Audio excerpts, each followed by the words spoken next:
ಅಮೃತವ್ರ ನಿಂತ್ಕೊಳ್ಳಿ, ಅಮೃತವ್ರ ನಿಂತ್ಕೊಳ್ಳಿ.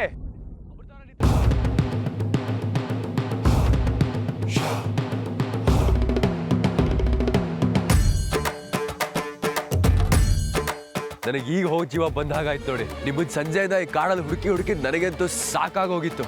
ಅಂತೂ ಇವಾಗ ಸಿಕ್ಕಿದ್ರಲ್ಲ, ಅದೇ ಸಂತೋಷ. ಈಗ ನನ್ನ ಮನಸ್ಸಿಗೆ ನೆಮ್ಮದಿ ಆಗ್ತಾ ಇದೆ.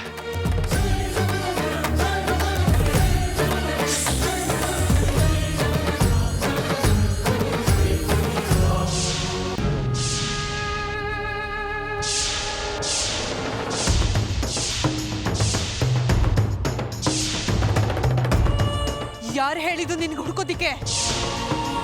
ಯಾರೋ ಹೇಳಿದ್ದು? ನನ್ನ ಬದುಕಲ್ಲಿ ಕಾಣಿಸ್ಕೋಬೇಡ ಅಂತ 1000 ಸಲ ಹೇಳಿದ್ದೆ ಅಲ್ವಾ ನಾನು? ಎಷ್ಟು ಹೇಳಿದ್ರು ಹಿಂದೆ ಬರ್ತೀಯಲ್ಲ, ನಿನ್ಗೇನು ಅನ್ಸಲ್ವಾ? ಇವತ್ ಯಾಕೆ ನನ್ನ ಹಿಂದೆ ಬಂದೆ? ಯಾಕೆ ನನ್ನ ಜೀವನ ಹಾಳು ಮಾಡ್ದೆ?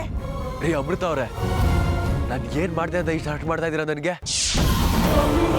ಅಲ್ಲ, ನಿಮಗೆ ಸಹಾಯ ಮಾಡಕ್ ಬಂದಿದ್ದೆ ತಪ್ಪಾಯ್ತಾ ಹಾಗಾದ್ರೆ? ನಾನ್ ಕೇಳ್ಕೊಂಡ್ ಬಂದಿದ್ನ ನಿನಗ್ ಸಹಾಯ ಮಾಡು ಅಂತ? ಕೇಳ್ಕೊಂಡ್ ಬಂದಿದ್ನ? ಹೇಳೋ, ನಾನ್ ಕೇಳ್ಕೊಂಡ್ ಬಂದಿದ್ನ? ನೀ ಇಷ್ಟೊಂದು ರಾಂಗ್ ಆಗ್ಬೇಡಿ, ನಮ್ಮಲ್ಲಿ ನಿಂತ್ಕೊಳ್ರಿ.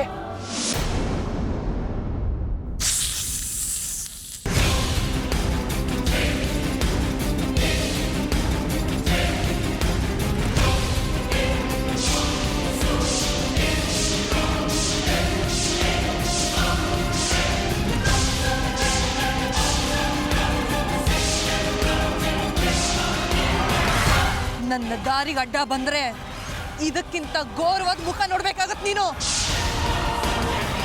ಸತ್ ಹೋಗ್ತೀಯ ಹೇಳಿದೀನಿ. ದೂರ ಇದ್ದಷ್ಟು ಬದುಕಿರ್ತೀಯ, ದೂರ ಇದ್ದಷ್ಟು ಬದುಕಿರ್ತೀಯ, ದೂರ ಇದ್ದಷ್ಟು ಬದುಕಿರ್ತೀಯ, ದೂರ ಇದ್ದಷ್ಟು ಬದುಕಿರ್ತೀಯ.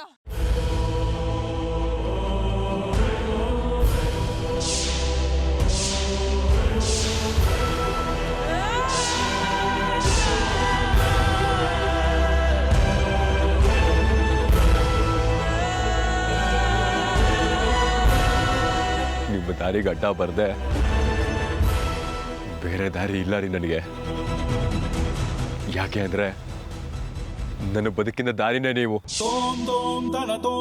ಇಂಥ ಅವಮಾನಗಳನ್ನ ಅಪಮಾನಗಳನ್ನ ಸಹಿಸ್ಕೋತೀನಿ. ಜನ ನಾಚಿಕೆಟ್ಟವರು ಅಂತ ಹೇಳಿ ತಡ್ಕೋತೀನಿ.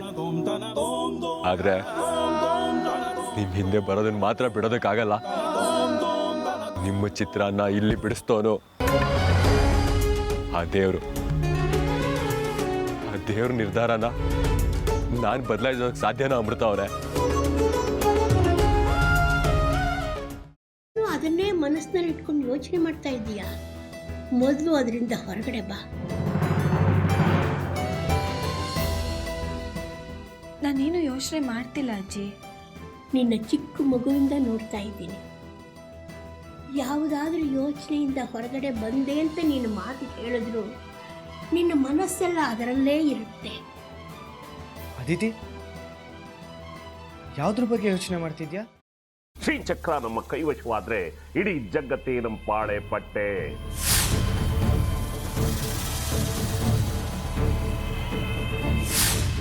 ನಾವಿದೀವಲ್ಲ, ನೀನ್ ಯಾಕೆ ಚಿಂತೆ? ನಮ್ಮ ಆಸೆಗಳೆಲ್ಲ ಪೂರೈಸುತ್ತೆ. ಅದಕ್ಕೆ ನಾನು ಹೇಳಿದ್ದು ನಮ್ಮ ಜೊತೆ ಕೈ ಜೋಡಿಸು ಅಂತ.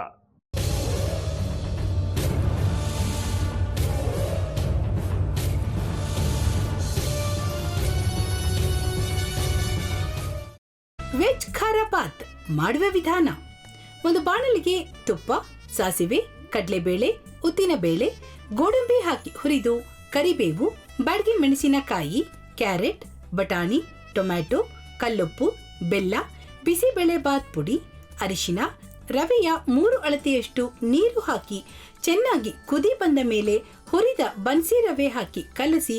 ಈಗ ವೆಜ್ ಖಾರ ಬಾತ್ ಸವಿಯಲು.